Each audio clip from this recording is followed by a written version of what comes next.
Bonjour à tous, j'espère que vous allez bien. Vous voulez être au courant de toutes les dernières actualités sportives du moment? Eh bien c'est simple, abonnez-vous tout simplement sur notre page YouTube Hand Sport, activez la cloche de notification et le tour est joué.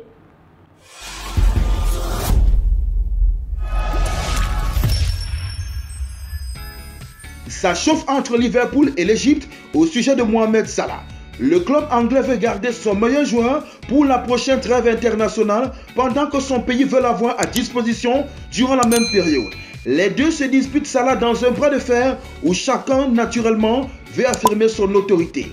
La tension entre les deux remonte à la Coupe d'Afrique des Nations ivoirienne lorsque Mohamed Salah, blessé, décide de rentrer à Liverpool. Pourtant, il devait rester avec le groupe égyptien en attente de l'évolution de sa blessure. C'est donc un véritable bras de fer qui s'est engagé autour du joueur qui n'a pas encore donné son avis sur la situation jusqu'ici. L'Ivoirien Eric Bailly et l'Algérien Aïssa Mandi, victimes d'un virus. À quelques jours d'affronter l'Olympique de Marseille en huitième de finale aller en Ligue Europa, les joueurs de Villarreal font face à un problème de taille. Plusieurs joueurs, dont les Africains cités plus haut, sont victimes d'un virus gastro-intestinal. L'entraîneur Marcelino espère pouvoir compter sur eux pour ce duel qui revêt une importance particulière pour lui et Bailly notamment, ancien Marseillais.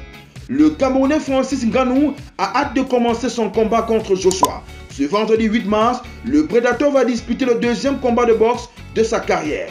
Le natif de Batier sera opposé à Anthony Joshua qu'il prévient en ces termes. Si je touche quelqu'un, je peux le mettre KO. À quelques jours de ce combat très attendu, Ngannou se sent prêt. Je me sens bien. Je suis très excité. J'ai terminé mon camp hier. Cela a été 8 semaines difficiles pour en arriver là et ressentir que vous avez fait ce que vous deviez faire. C'est incroyable. J'ai hâte de commencer le combat, a affirmé le Camerounais dans un entretien avec Sky Sport.